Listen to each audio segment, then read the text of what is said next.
Yo, Flexcast, we are back with our next guest, man. And y'all know, we only talk to the movers, the shakers, the tastemakers. I want my co-host to introduce herself before we introduce our guest real quick. Always your favorite girl, Breezy Bree, the briologist. Hey, and we got a very special brother in the building. Please tell our audience what you do and who you are, man.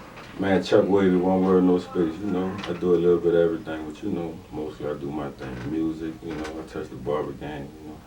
Venture out a lot of things. Clothing, fashion, you know, multitasking. Hey, everybody clap it up for Chuck Wavy, man. He came in the building today to do his interview, and we already played our this or that game, so we're going to get right into it, man. You know, I've had the pleasure of not only seeing you perform, also participating in shows that you're a part of. We brush shoulders a lot. You're one of those people that when I meet you and see you, you're always on your square. I noticed that. You're always on your P's and Q's. You got your T's crossed. You got your I's dotted. I want you to tell us about when you got started in music and like that moment when you knew, like, hey, Chuck Wavy is good. He could do this. Talk about the origin of that just a little bit.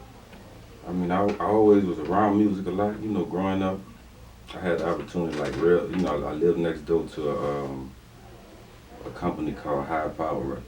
Okay. So it was, they got a chick named Lady Red out of New Orleans. You ever heard the song Smoking That Weed, Smoking That Fire? So that was she was just like their hottest artist at the time. Okay. And they stayed next door, so I was like 9 or 10, so I got to see like, you know, the business, the street side of it, the marketing, the promotion, and they had, you know, they did t-shirts. So I caught that quick. I had every color, you know what I'm saying? So, okay.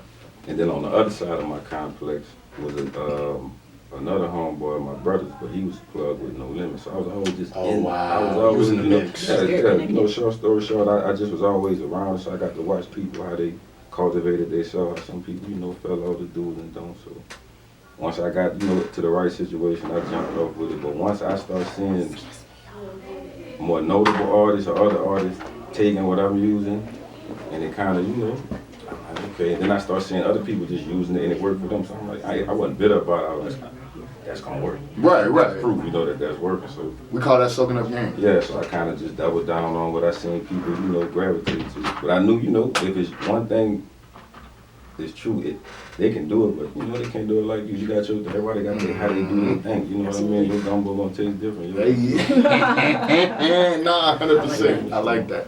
So like, to talk about just like, so you started out just kind of soaking up game, being around some real legendary figures in Louisiana music. Talk about that moment when you're like, oh wait, Chuck Wavy could do this and do it well. Talk about that moment when because everybody has that like eureka moment where they're like, it's not just for me to watch, I'm putting skin in the game now. Like, talk about that when you made that decision and, you know, talk about what life was like then a little bit. Okay, so it was I had a couple of moments, but like just knowing I was gonna do it, I had seen Rich Homie Quan perform one time in rest in peace, man. In Harker Heights, and I had a table, like a section on the stage, and you know what I'm saying, I interacted with him, but the way he ripped it, I'm like, damn. Okay. You know what I mean? It was the closest I felt to like running down on kick out. You know what I mean? That yes. I'm like, damn. Yeah. I like, you know what I'm saying? I wasn't playing ball. I wasn't, you know what I needed. I wanted to replicate that feeling, so I got into it, and just off, you know, freestyling in the barbershop. You know, cut the music on. Oh, they gonna tell you. They gonna tell you in the barbershop. Yeah. You know, we very honest place. Cut the music on. I just used to run it, man. Okay. I just used to run it. Like, you know, about that time once I, you know, got my legal situation, my life right, I could, you know, express myself and not be, you know what I mean? Yeah, no. Definitely gotta move. So that's when I knew, like, okay, yeah, I'm good. And then I had a birthday party, and I had a bunch of people show up. Okay. And I was like, damn. I put all these, I'm like, man. I'm that guy. But now I could do, you know what I mean? And at the time it was like, okay, I got all these people in here. I got have the part in my haircut, have the part in my t-shirt. There we go. Dang, they ain't listening to none of my, you know, but they hear though. You know but they hear though. Bet. Boom. After that, I went straight to school. I love to hear that. Same. What would you say was the most successful height of your career? What was one of your most successful moments? So far. Oh, here recently, I charted iTunes. That's awesome. Hey, we're gonna clap it up for that. Hey, we're gonna clap it up for that. No, talk about that. Who was on top of you? Who was below you? Where'd you go? Where were you charting? I was in between like Eminem and okay. Eminem and I think a female artist. I can't It's crazy to see your name next to that, right? It was Sexy Red, Eminem. Okay. It's crazy to see your name next to that, right? Now that's pretty Yeah. cool. Yeah. That's pretty cool. That's awesome, man. What song charted? Talk Jello about. Negro featuring Mexican OT. Okay. Okay. Number Okay. 62, Apple Music. Nice. That's Congratulations. That's awesome. Congratulations. Yeah, so Yeah, got that's black moment. for it. And independent, right? Yeah. Yeah, Okay. because last time I checked, Chuck Wavy was independent. Yeah. Okay. So Wavy Entertainment, you know. That is awesome. That's awesome, You are so man. multi-talented. That's Yeah. awesome. Yeah. Okay. I got help. I got some good people. You know. For sure. I like how humble you are about it. Yeah, it's all good. It's all good.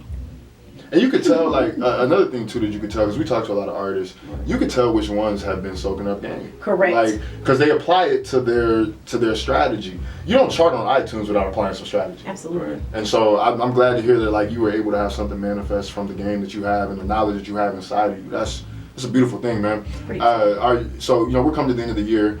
24, it has less than 30 days left. What's like, every artist, every entrepreneur has a checklist at the top of the new year. What's at the top of Chuck Wavy's like 25 checklist? Where are you going? What's next? What do you want to tell people to expect, coming from you next year? Definitely more touring. You know what I Okay. mean? Being more. You stay on that road too. I noticed more, that. More shows. Definitely more releases. Okay. More content, more shows. Just mention repeat what's working. Absolutely. Where can the people find you on social media? Chuck Wavy, one word, no space. Google, all platforms, and all platforms. Okay. Hey, well, we go ahead and clap it up for Chuck Wavy, man. We appreciate you coming by to talk to us. Flexcast, don't go nowhere. We'll be back with another guest. Yo.